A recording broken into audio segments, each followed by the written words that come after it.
ba niya naaalala at para bang binabaliwala ka niya?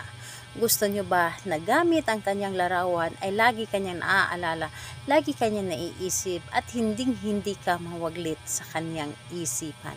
Hello mga guys, kumusta kayo? Panibagong araw, panibagong video na naman tayo, and sa araw na ito, isa na namang video ang aking ituturo sa inyo na simpleng gabay o simpleng pamamaraan na makakatulong sa atin. At bago ang lahat, gusto ko lang mag-disclaimer sa mga taong hindi naniniwala at hindi gusto ang mga kagaya nitong video. Please skip this video and maghanap kayo ng videos na gustong-gusto nyo, dahil ang video na ito ay para lamang ito sa mga taong naniniwala and gusto mag-try. Sa lahat po ng mga nagko-comment dito sa aking video dito sa loob ng aking channel, mag-ingat sa lahat ng mga nagre-reply sa inyo na dinadala kayo sa kanilang WhatsApp in Imo app upang makaiwas po tayo sa scam.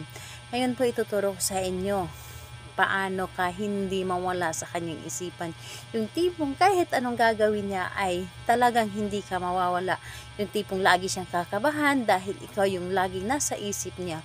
So gawin mo ito. Ito ay kailangan natin ng gagamitin. Kailangan mo lamang dito ng kanyang larawan. So kanyang larawan po, pwede yung nasa ID size or yung ID niya mismo. Basta ang importante, ito ay kanyang mukha. So ayun, mas maganda nga yung ID ang inyong gagamitin kasi nandoon na yung kanyang pangalan, lahat na yung information niya nandoon na. Yung kanyang pangalan, yung tawag dito, kapanganakan niya nandoon na. So mas maganda na yun ang gamitin ninyo. And ayun po, kapag ready na yung larawan niya, ay kailangan na ihanda mo rin ang inyong sarili. Kailangan na wala ka mga iniisip na mga problema, walang gumugulo sa iyong isipan, yung tipong walang makakadistract sa inyo, and buo ang inyong loob sa paggawa nito, and naniniwala ka dapat, dahil yun ang pinaka-importante sa ating mga ginagawang ritual, yung naniniwala ka. So ayun, kapag ready ka na, pwede mo na itong umpisahan. Ang gagawin mo lamang dito sa kanyang larawan ay kausapin mo lamang ito. Halimbawa, kausapin mo lamang ito, titigan mo lamang ito ang kanyang larawan. Titigan mo na may buong pagmamahal. And dapat po, niraramdam ninyo talaga sa inyong sarili na sobrang mahal na mahal ninyo siya.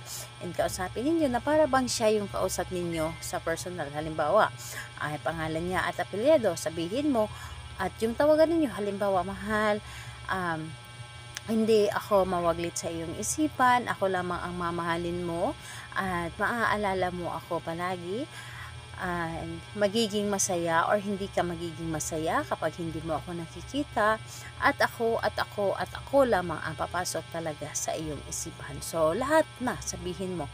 And ayun po, pagkatapos mong sabihin, halikan mo lamang ang kanyang larawan ng 3 ulit.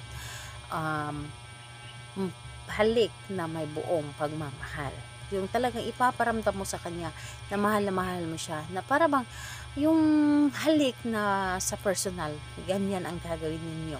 So ayun po, pagkatapos nun ay ilagay nyo ito sa ilalim ng inyong unan.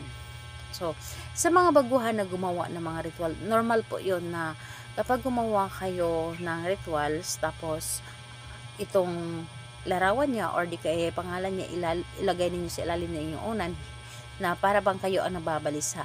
Normal po yun. Pero kapag nasanay na kayo, asahan ninyo ang ginawa ninyo or ang target ninyo, sila na po ang nababalisa.